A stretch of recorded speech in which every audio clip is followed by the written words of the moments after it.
여러분 반갑습니다. 우리 사회복지 행정론 기출문제 풀이 시작하겠습니다. 자, 26번을 볼까요? 다음 괄호 안에 해당하는 마케팅 기법 했습니다. 자, 모는 고객들이 A 기업의 물품을 구입할 경우 A 기업이 그 수입의 일정 비율을 B 복지관에다 기부하는 방식이다. 이런 마케팅 많이 보셨죠?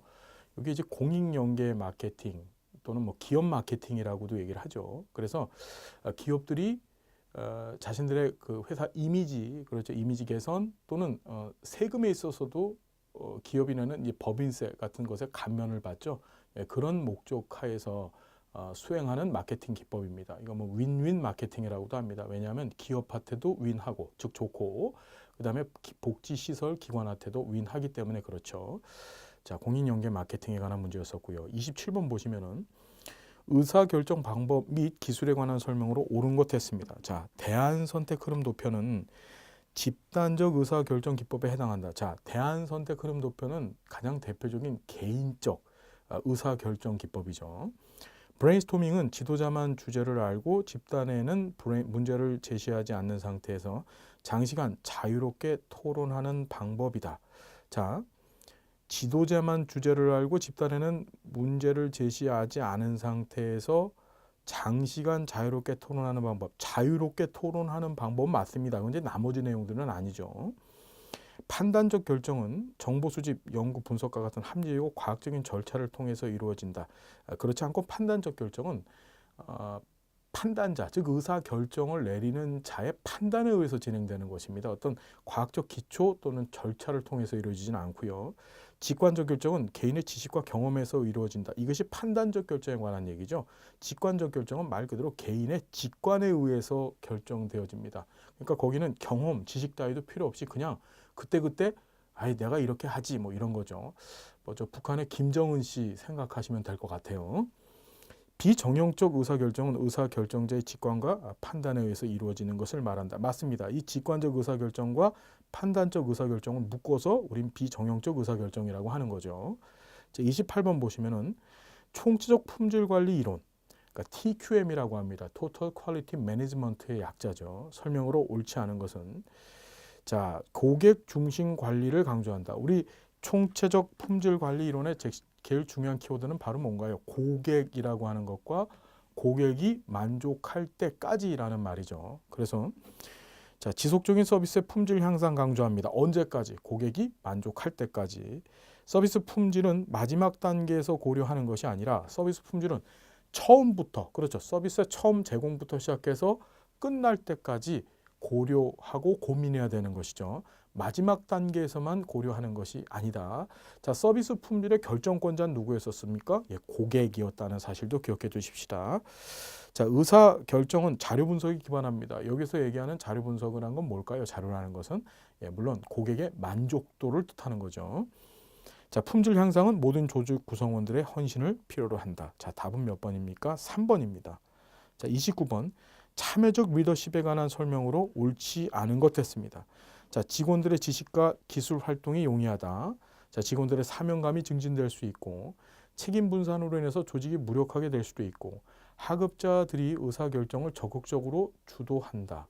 리더 직원들 간의 양방향 의사소통이 가능하다. 자, 우리가 참여적 리더십이라는 것은 뭔가요?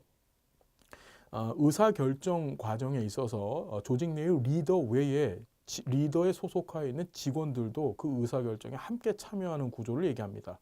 그렇죠? 그래서 가장 민주적인 의사결정 기법 또는 민주적 리더십이라고도 얘기하죠. 그렇죠?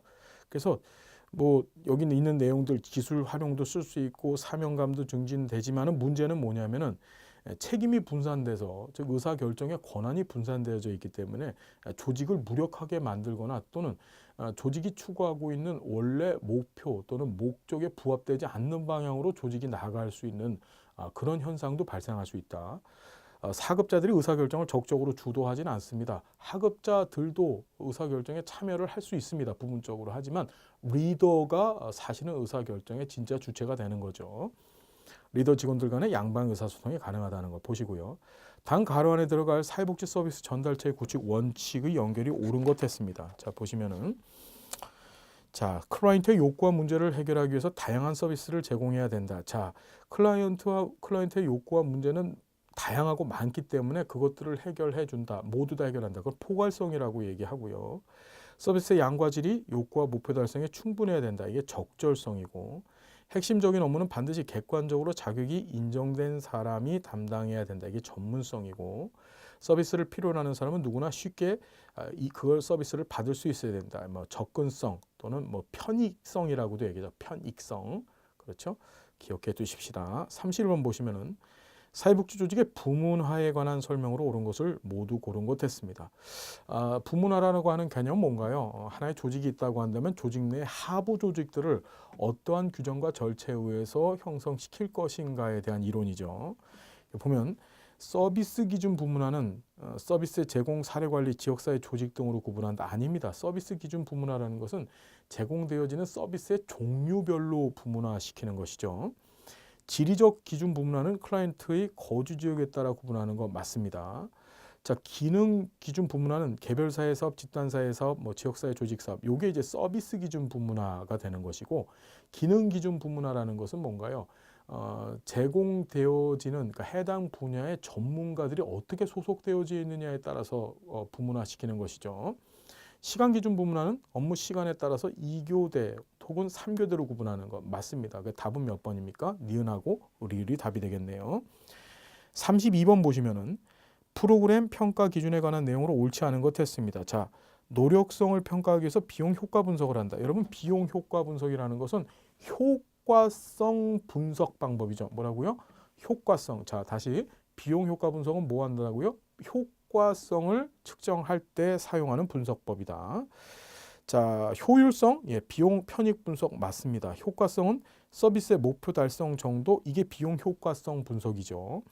과정은 프로그램 환경 조건, 영향은 사회 문제 해결에 미친 영향의 정도, 자, 볼 수 있고요. 자, 33번 보시면은 기획의 유형에 관한 설명으로 옳은 것 했습니다. 기획 유형들, 누가 기획을 하느냐? 자, 보면 최고관리층은 조직의 사업계획 및 할당 기획에 관여를 한다. 중간관리층은 구체적인 프로그램 기획에 관여한다. 감독관리층은 주로 1년 이상의 장기 계획에 관여한다. 전략적 기획은 조직의 기본적인 결정과 행동 계획을 수립하기 이루어진다. 운영 기획은 외부 환경과의 경쟁에 관한 사정을 포함한다. 자, 보시면은 최고관리층은 뭡니까? 1년 이상의 장기 기획을 수립하죠. 주로 이 최고관리층이 만들어 놓는 기획은 목표적 기획보다는 목적적 기획이 더 강합니다. 그렇죠. 즉 조직이 추구해야 될 미션, 방향성 이런 것들을 기억하는 것이 이 최고관리층이고, 이 중간관리층은 구체적인 프로그램을 기획하는 것은 아니고요. 감독관리층이 뭐 주로 1년 이상의 장기 기획에 관여하는 것은 이것은 최고관리층이 하는 것이죠. 자, 반면에 이제 전략적 기획과 운영 기획이라고 하는 것이 있는데, 이것은 기획이 담고 있는 내용이 무엇이냐에 따라서 구분한 것입니다. 전략적 기획이라는 것은 지금 여기 나와 있는 것처럼 기본적인 결정과 행동 계획을 수립하기 위한 것, 좀 더 구체적으로 얘기하면은 조직이 자원을 어떻게 확보할 것인지에 대해서 기획하는 것을 전략적 기획이라고 하고, 운영 기획이라는 것은 환경과의 경쟁에 대한 사정이 들어가는 것이 아니라 전략적 기획의 성취를 통해서 얻어낸 자원들을 어떻게 할당하고 분배할 것인가에 대한 계획을 우리가 운영 기획이라고 하는 거죠. 그렇죠, 여러분? 전략적 기획을 주로 추구하는 곳이 이제 최고 관리층에서 전략적 기획을 수립하고, 운영 기획 같은 경우에는 이제 조직의 내부에서 내부 관리자들이 이 운영 기획을 수립하게 됩니다. 그 정도로 연관해서 기억을 좀 해 두시고요. 34번 보시면은 동기부여 이론에 관한 설명으로 옳지 않은 것 했습니다. 자, 동기부여라는 것은 다른 것이 아니죠. 직원들이 얼마만큼 자신에게 주어진 책무 또는 직무에 대해서 최선을 다해서 일을 할 수 있게 할 것인가에 관한 이야기인데, 자, 보면은 인간관계 이론은 구성원들 간의 호의적인 태도를 가지는 조직은 생산성이 높다. 맞습니다. 인간관계 이론에서 중요시 여기는 것은 바로 뭐죠? 인간관계 이론, 수평적 인간관계를 중시하죠. 그래서 직원들 상호 간에 좋은 인간관계를 형성하고 있으면 그것이 조직의 생산성에 긍정적 효과를 제공한다는 것이 인간관계 이론입니다. 엘튼 메이어의 주장이죠. 동기위생 이론입니다. 이제 허스버그라고 하는 학자가 주장을 했는데, 책임성이나 성취에 대한 인정은 동기 유발 요인에 해당하더라. 우리가 허츠버거 같은 경우에는 동기적 요인하고 위생적 요인을 가지고서 이제 동기 부여에 관련된 이론 체계를 수립하였는데, 이 동기적 요인은 이제 내적 요인이고 위생적 요인은 이제 외적 요인입니다. 그런데 이 동기적 요인이 더 강할수록 즉 위생 요인보다 동기적 요인을 더 이 동기 부여에 관련해서 더 좋은 인센티브로 이해를 했죠. Z 이론은 인간은 통제와 강제 대상이다. 자, Z 이론은 룬드스테드라고 하는 학자에서 주장되어졌죠. 이건 뭐냐면은 X형과 Y형 인간의 절충형 인간 성태를 얘기하죠. 그러니까 자신이 하고 싶은 일에 대해서는 굉장히 몰입을 하는, 즉 Y형 인간이 되는데, 반면에 자신이 하기 싫은 일에 대해서는 어떻게 X형 인간이 되는 그런 형태를 이제 Z 이론이라고 얘기를 했었습니다. 그래서 통제와 강제 대상이 된다는 것은 이건 X 이론에 관한 설명이고요. Z 이론하고는 상관이 없습니다. Y 이론은 인간은 자율성과 창조성을 진다. 맞고요. 성취 동기 이론은요, 인간의 동기부여 욕구를 권력, 친화, 성취 욕구로 구분하였다. 이제 맥클랜드의 성취 동기 이론이죠. 자, 35번 보시면은 사회복지 서비스 전달 체계에 관한 설명으로 옳지 않은 것 했습니다. 자, 구조 기능적 차원에서는 행정 체계와 집행 체계로 구분되어집니다. 그렇죠. 이제 행정 체계라는 것은 어떤 기획을 담당하는 것을 얘기하고, 집행 체계라는 것은 기획되어서 만들어진 실질적인 자원을 지역사회 주민들한테 배분하는, 즉 대면적 서비스를 제공하는 것을 이제 집행 체계로 보시면 됩니다. 자, 서비스 종류에 따라서 공적 전달 체계와 사적 전달 체계로 구분되어진다. 자, 서비스 종류가 아니라 이 공적 전달과 사적 전달 체계는 서비스의 주체에 따라서 구분한 것이죠. 누가 제공하느냐, 공이 제공하느냐 또는 민간, 즉 사가 제공하느냐에 따라서 구분한 것이 바로 공적 전달 체계와 사적 전달 체계입니다. 행정 체계는 서비스를 기획, 지시, 지원, 관리하는 것 말하고, 자, 지금 말씀드렸죠. 집행 체계라는 것은 서비스 전달 기능을 주로 수행하면서 행정 기능도 부분적으로 수행하는 것 말한다. 읍면동은 사회복지 서비스와 급여를 제공하는 집행 체계에 해당합니다. 맞습니다. 보건복지부처럼 어떤 기획하고 대면적 서비스를 제공하는 것이 아니라 기획 또는 예산 설정 같은 것들을 하는 것이 바로 행정체계에 해당하고, 그 다음에 읍면 또는 읍면동에서 근무하는 사회복지 전담 공무원처럼 지역사회 주민들을 대상으로 해서 직접적인 대면 서비스를 제공하는 것을 우린 뭐라고 한다? 집행체계라고 하는 거예요. 36번 보시면은 2000년 이후 공적 사회복지 전달 체계의 변화에 해당하는 것을 모두 고른 것 했습니다. 자, 공적 사회복지 전달 체계의 변화에 해당하는 것. 자, 사회복지 통합 관리망이 구축되었다. 주민생활 지원 서비스로의 개편되었고, 자, 사회복지 전문 요원 제도가 도입되었다. 여러분, 사회복지 전문 요원 제도가 도입된 것은 언제입니까? 1987년도였었죠. 그러니까 1986년 아세안 게임과 88년 올림픽 그 중간에 사회복지 전문 요원 제도, 즉 87년에 도입되었다는 사실. 그러니까 2000년 이후에 전달 체계 변화하고는 좀 거리가 멀지요. 디귿은 아닙니다.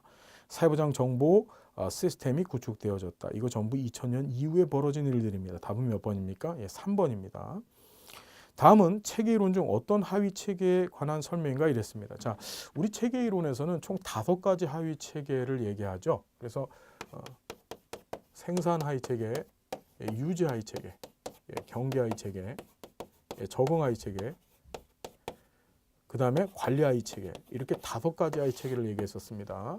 자, 보면 주요 목적은 개인의 욕구를 통합하고 조직의 영속성을 확보하는 것이다. 자, 업무 절차를 공식화하고 표준화한다. 직원을 선발하여 훈련시키며 보상하는 제도를 확립한다. 이게 유지하위 체계죠.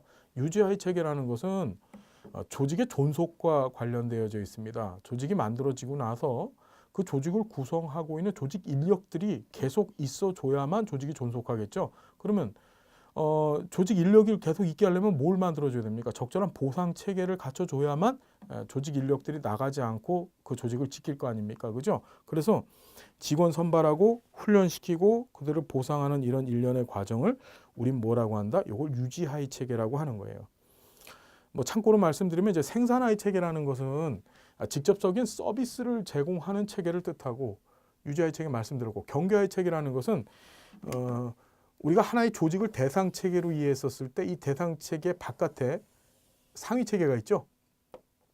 이 상위 체계와 대상 체계가 만나는 이 지점이 경계입니다. 무슨 소리냐면은 조직이 외부와 관계를 맺는 행위를 외부와 관계 또는 상호작용, 의사소통하는 행위를 뭐라고 하는 거예요? 경계 하위 체계라고 하는 것이고, 자, 적응 하위 체계라는 것은 뭔가요? 급변하는 환경의 변화에 맞춰서 조직이 그 변화를 따라가는 행위를 적응 하위 체계라고 하더라.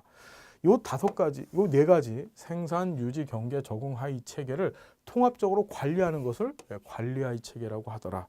꼭 기억합시다. 체계 이론은 시험 문제에 가끔 등장을 하는데 이번엔 아주 구체적으로 시험 문제 나왔어요. 38번 보시면은 인사관리에 관한 설명으로 옳지 않은 것 했습니다. 직무 분석 이전에 직무 명세서와 직무 기술서를 작성한다. 자, 직무 명세서와 직무 기술서가 만들어진 상태에서 직무 분석을 하는 거죠. 그러니까 순서가 바뀐 겁니다. 자, 분석을 하기 위해서 직무 명세서와 기술서를 두는 거거든요. 그러니까 답은 1번이 틀렸고요. 직무 기술서는 직무 자체에 대한 기술 맞습니다. 직무 명세서는 직무 수행자의 요건에 관한 기술이다. 자, 인사관리는 성과관리, 개발관리, 보상관리 등을 다 포함한 것이 인사관리고, OJT, 온더잡 트레이닝이죠. 이 개념이 뭔가요? 이제 직원 훈련 방법입니다. 그래서 일상 업무를 직원이 수행하면서 이제 훈련을 받는 것을 그걸 이제 온더잡 트레이닝, OJT라고 얘기하죠. 39번 보시면은 사회복지 조직의 과업 환경에 해당하지 않는 것 했습니다. 자, 우리 사회복지 조직이 있으면은 이 조직이 처한 환경은 크게 일반 환경과 과업 환경으로 구분되어졌었죠. 무슨 환경, 무슨 환경? 일반 환경, 과업 환경이 있더라. 자, 꼭 기억하셔야 될 게 아주 쉽게 생각하면 이렇습니다. 일반 환경은 조직한테 영향을 줍니다. 그래서 조직은 일반 환경 때문에 영향을 받습니다. 반면에 거꾸로 일반 환경에 영향은 주지 못해요. 이런 환경을 우리는 일반 환경이라고 하더라. 사회복지 조직에 있어서 일반 환경 대표적인 게 무슨 경제 환경 또는 뭐 정치 환경 이런 것들이 일반 환경이 되죠. 예, 경제가 나빠졌어요. 지금처럼 경제가 많이 다운이 됐습니다. 그러면 어떻게 되나요? 예, 정부의 재정 지원금 양이 줄어들겠죠. 그러니까 복지 기관들은 어떻게 많이 위축이 될 겁니다. 그러니까 경제가 다운되다 보니까 공공부조 대상자들은 좀 늘어나겠죠. 그러니까 복지 조직도 어떻게 돼요? 예, 서비스를 공공부조 대상자 위주로 재편하겠죠. 그 영향은 받는데 반면에 이런 복지 기관들이 어떻게 경제나 정치에 영향을 줄 수는 없죠. 그게 일반 환경. 반면에 과업 환경이라는 것은 서로 뭐 하는 겁니까? 상호작용하는 겁니다. 주고 받는 거죠. 영향을 주고 또 영향을 받는 거. 이걸 과업 환경이라고 하더라. 일반적으로 사회복지 조직에 있어서 과업 환경은 뭐 여러 가지가 있죠. 경쟁 조직들도 해당이 되고 뭐 클라이언트 제공자들 이런 것들이 전부 과업 환경에 해당되더라. 자, 보시면은 과업 환경에 해당하지 않는 것들 클라이언트, 재정자원 제공자, 보충적 서비스 제공자, 경쟁 조직. 자, 문화적 조건이라는 것은 어떻게 됩니까? 문화는 영향은 받지만 영향을 주지는 못하죠. 사회복지 기관이 우리 사회의 문화를 바꿔놓을 수는 없잖아요. 그죠? 예. 그러니까 문화는 어디에 해당합니까? 예, 과업 환경이 아니라 일반 환경이다. 기억해 두시고요. 자, 40번. 자, 과학적 관리론에 관한 설명으로 옳지 않은 것은 테일러가 주장했던 이론이죠. 우리 고전 이론 가운데는 관료제 이론과 그 다음에 이 과학적 관리 이론이 있습니다. 그 테일러는 이 과학적 관리 이론을 얘기했는데 한번 볼게요. 구성원들의 비인간으로 소외 현상 발생한다. 맞습니다.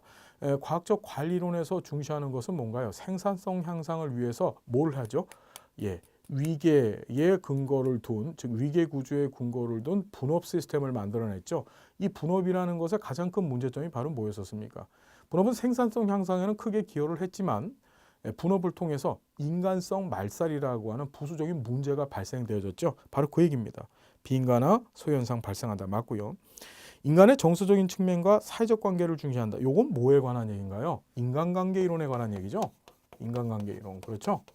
인간의 정서적 측면, 그렇죠? 그 다음에 사회적 관계가 조직의 생산성에 기여할 것이라고 보는 것은 인간관계 이론에 관한 얘기입니다. 자, 엘튼 메이어의 인간관계 이론. 주로 경제적 보상을 강조한다. 자, 과학적 관리 이론의 핵심 키워드 중에 또 한 가지가 바로 뭐였습니까? 인센티브, 그렇죠? 차별화된 보상 제도였었죠. 다른 직원들보다 더 많은 생산을 했었을 때 그 더 많은 생산품에 대해서 어떻게 특별한 보상 체계를 개발해서 주면 그게 바로 인센티브 제도죠. 그럼 그것이 어떻게 생산 유발 효과를 더 크게 일으킬 것이다라고 보는 거죠. 폐쇄적 환경을 강조하며 환경적 요인이 조직의 목적과 구조에 미치는 영향을 등한시했다. 그래서 하센펠트라고 하는 학자는 누구요? 하센펠트라고 하는 학자는 이 고전이론, 즉 고전이론, 그러니까 관료제 이론과 이 과학적 관리 이론, 그리고 인간관계 이론, 그렇죠 여러분? 그다음 요 세 가지 요걸 묶어서 뭐라고 얘기했습니까? 폐쇄 이론이라고 얘기했습니다. 자, 그 얘기 맞고요. 비공식 집단, 커뮤니케이션 등의 중요성을 간과하였다. 맞습니다. 비공식 단위나 커뮤니케이션 등의 중요성을 강조했던 것은 뭡니까? 바로 이 인간관계 이론에 관한 얘기죠. 이 문제는 과학적 관리 이론과 또 인간관계 이론의 개념을 잘 알고 있으면 풀 수 있는 문제였습니다. 41번 보시면은 프로그램 평가 검토 기법에 관한 설명으로 옳지 않은 것 했습니다. PRT 기억하실 거예요. 목표 달성을 기한을 정해놓고 진행한다. 과업별 소요 시간을 계산해 추정한다. 맞고요. 최종 목표를 달성하는 데 있어서 필요한 최단 시간을 계산할 수 있는 기법이다. 이걸 우리가 임계 경로라고 공부하셨었죠. 주요 세부 목표 또는 활동의 상호관계와 시간 계획을 연결시켜서 나타낸 것이다. 겐트 차트에 비해서 활동 간의 상관관계를 파악하는 데 유용하지 않다. 자, 간트 차트의 가장 큰 문제점이 뭐였었습니까?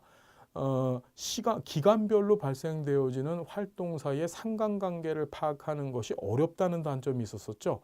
반면에 그것을 해소하기 위해서 만든 것이 이 PRT였었습니다. 그러니까 상관관계를 파악하는 데 유용하지 않다가 아니라 매우 유용하다죠. 그렇죠.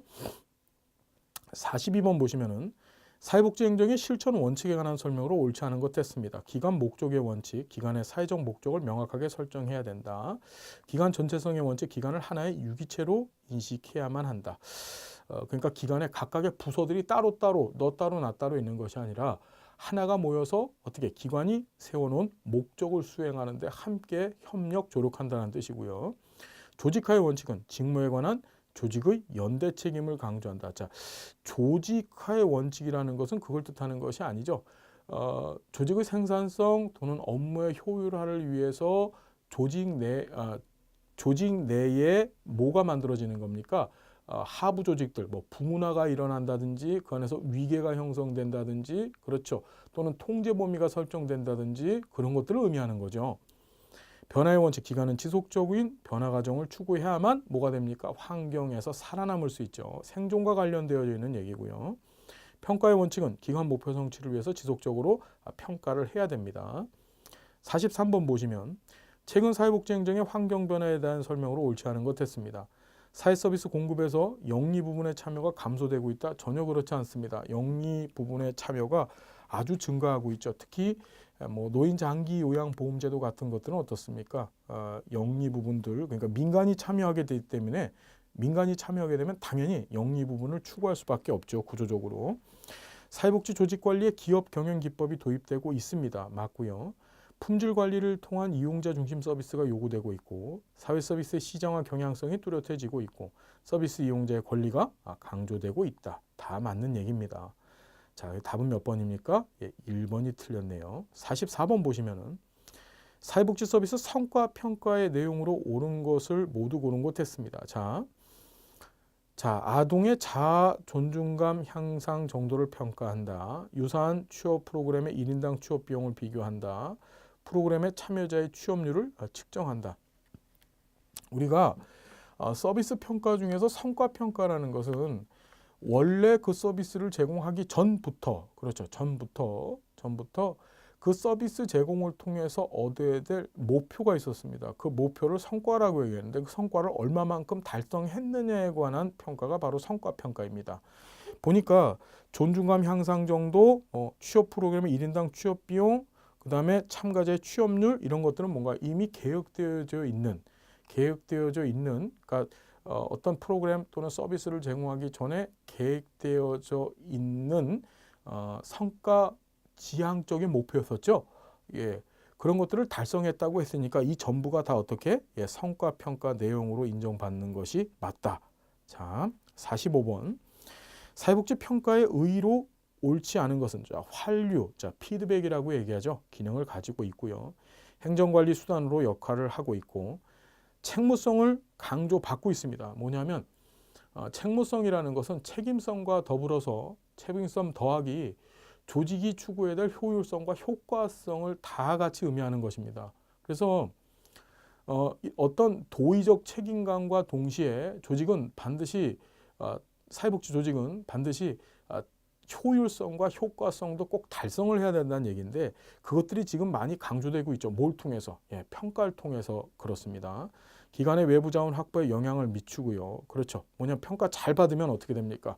외부 자원 확보가 더 용이하죠. 그런데 평가를 못 받으면 그런 평가를 못 받았다는 얘기는 실제로 그 서비스나 프로그램의 질이 좋지 않다는 것인데 그럼 외부 자원 지원해 주겠습니까? 안 해주죠.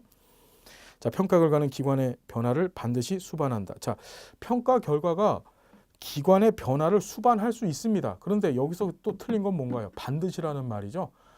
평가 후에 변화가 일어나지 않는 조직들 또는 기관들도 있습니다. 그렇죠.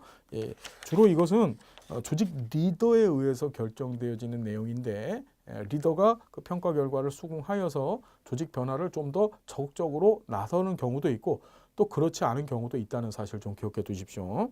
자, 46번 보시면 논리 모형, 라징 모델입니다. 정용한 독거 노인 사회관계망 형성 프로그램의 내용으로 옳지 않은 것 했습니다. 보면 투입은 독거노인 20명, 사회복지사 2명 맞습니다. 자, 활동은 자원봉사자를 모집하고 사회성 향상 프로그램을 실시했다 맞고요. 산출은 교육시간, 출석률 맞죠. 그러니까 수치적인 것들이 등장하는 것이 산출이죠. 성과는 노인의 자살률이 감소하고 노인 부양 의식이 향상되어졌다. 자, 여기 봐요. 자, 독거노인 사회 관계 형성 프로그램에서 성과라는 건 아까 전에도 말씀을 드렸잖아요. 성과라는 것은 원래 목표하고 있는 거예요. 원래 목표하고 있는 것들이 얼마만큼 달성되었느냐의 얘기거든요. 독거노인 사회 관계 형성 프로그램이라는 것은 독거노인 사회 관계 형성 프로그램의 목적은 뭐겠어요? 당연히 사회 관계 형성이 잘 되느냐 안 되느냐. 그렇죠. 관계 형성을 얼마만큼 이루었느냐가 성과가 되겠죠. 자살률이 감소하고 부양의식이 향상됐다는 것은 원래 설정되어진 목표하고는 거리가 멉니다. 그런데 잘 보세요. 그런 자살률이 감소하고 노인 부양의식이 향상되었던 어떤 목표 외의 부수적인 성과물을 우리는 영향이라고 하는 거예요. 이해되시나요?